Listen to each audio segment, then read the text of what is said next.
bertanggung jawab federasi secara keseluruhan. Apa benang merah dengan kekalahan timnas menuju Pildun dan juga gagal di SEA Games?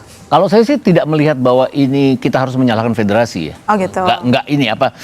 Kegagalan itu adalah kegagalan setiap turnamen di mana gagal itu kegagalannya adalah head coach. Harusnya seperti itu. Karena biasanya yang mundur, willingly mundur atau diminta mundur itu kan head coach. Tapi balik-balik lagi, ekspektasi kita seperti apa? Waktu, ini balik-balik lagi, kilas balik pada saat Pak Erik mengganti Sintayong dengan Patrick Kluivert, saya turun langsung ekspektasi saya.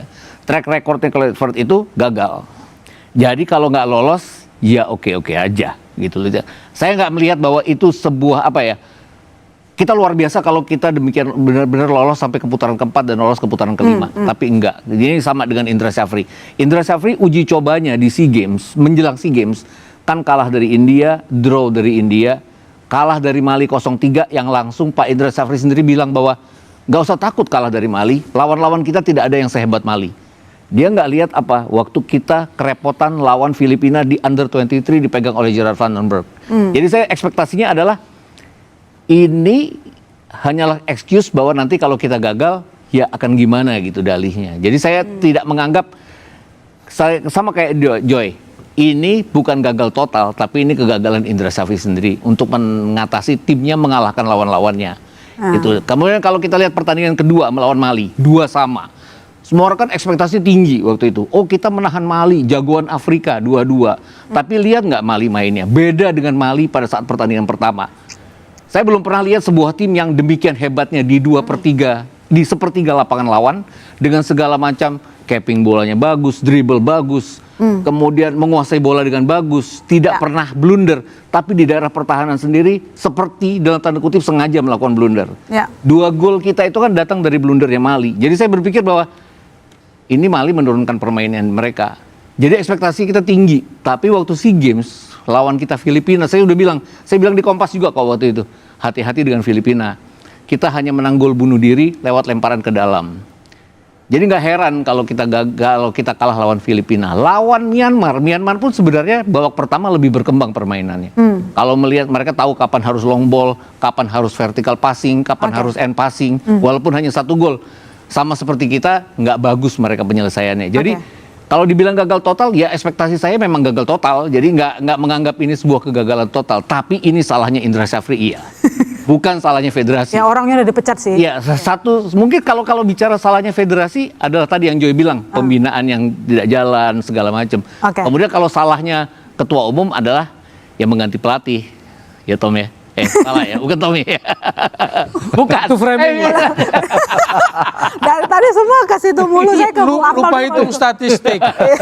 Lupa hitung statistik. Yang saya cuma mau bilang adalah kita nggak bisa langsung nyalahin federasi pada saat kita gagal di suatu turnamen. Tapi yang paling harus bertanggung jawab adalah head coach itu sendiri. Karena Patrick Kluivert iya dipecat, kemudian Indra Syafri iya dipecat. Tapi balik-balik lagi, yang Om Egy tadi bilang, kenapa kita harus mengganti pelatih pada saat pelatih itu sudah mengarahkan kita kepada permainan yang membuat kita menang. Bukan bagus, tapi menang. Itu. Enggak, kalau Patrick Kluivert itu mengganti Sintayong, itu karena federasi atau karena siapa?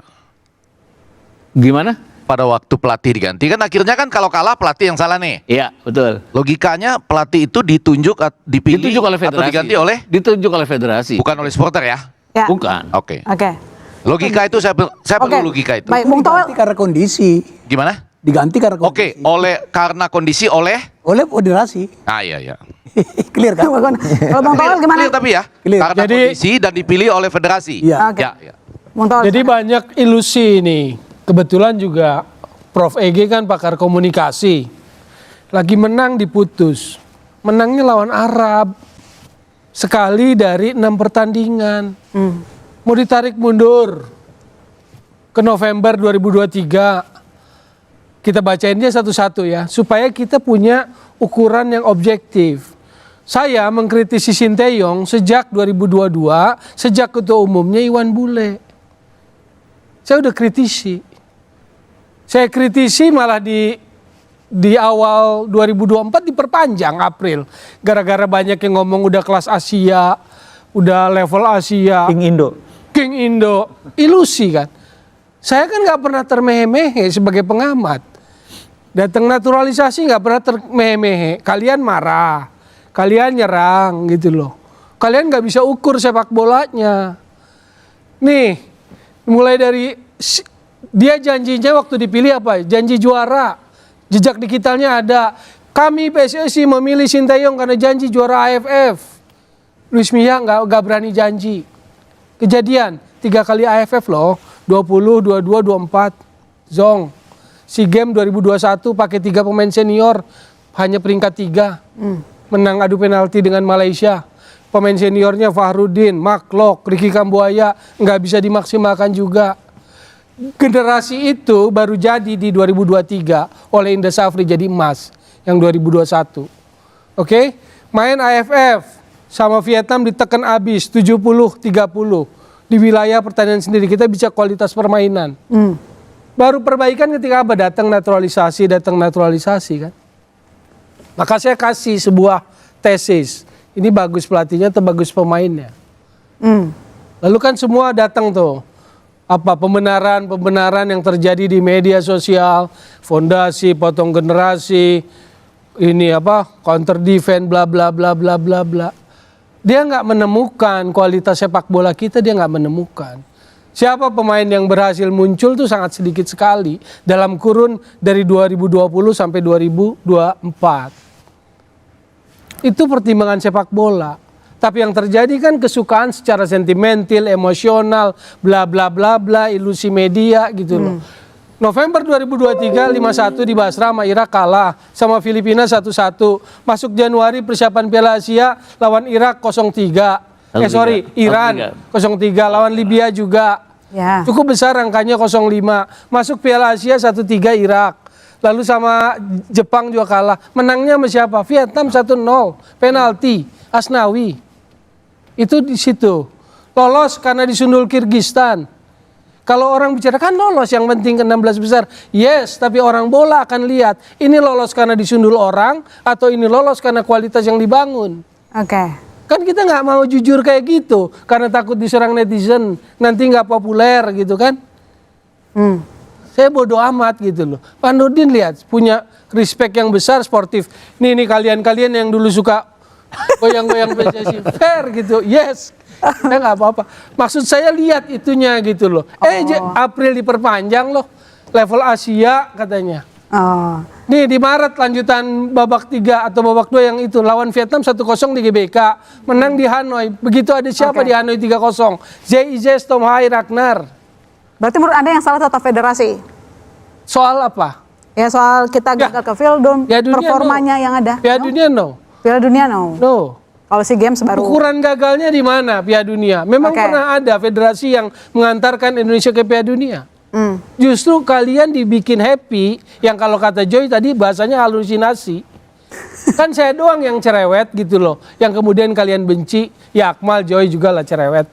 Tapi Joy kan lebih jelas kalimatnya. Kalian halusinasi gitu loh. Kalian halusinasi gitu loh. Jadi kalau SEA Games gagal total. Kalau Piala Dunia enggak. Tapi yang enggak dibaca oleh kalian, hanya pertandingan-pertandingan itu adalah fakta dibalik ekses dari Piala Dunia ke SEA Games. Ya, itulah tadi teman-teman ulasan-ulasan seru dari para pandit sepak bola Indonesia teman-teman tentang kegagalan timnas Indonesia di kualifikasi Piala Dunia teman-teman dan SEA Games 2025 yang kembali diungkap dan ya apapun itu kita akan terus menetap ke depannya teman-teman karena kegagalan ini harus dijadikan sebuah pelajaran yang sangat berharga bagi tim nasional Indonesia ke depannya. Kaleidoskop 2025 tentang sepak bola Indonesia memang dalam tanda kutip agak sakit ya teman-teman karena ya kegagalan yang sangat mengecewakan, tetapi kita sebagai supporter timnas Garuda jangan kecewa terlalu dalam ya teman-teman. Kita tatap ke depan sepak bola Indonesia kita akan lebih maju lagi Dan semoga di tahun 2026 akan berubah 360 derajat dari di tahun 2025.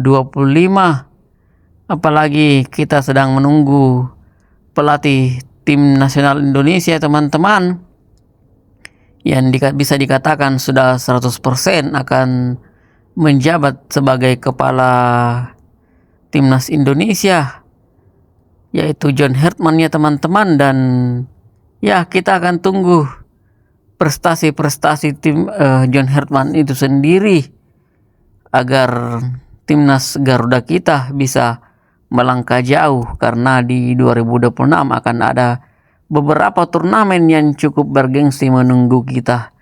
Oke, sekian dari saya. Terima kasih. Salam sepak bola.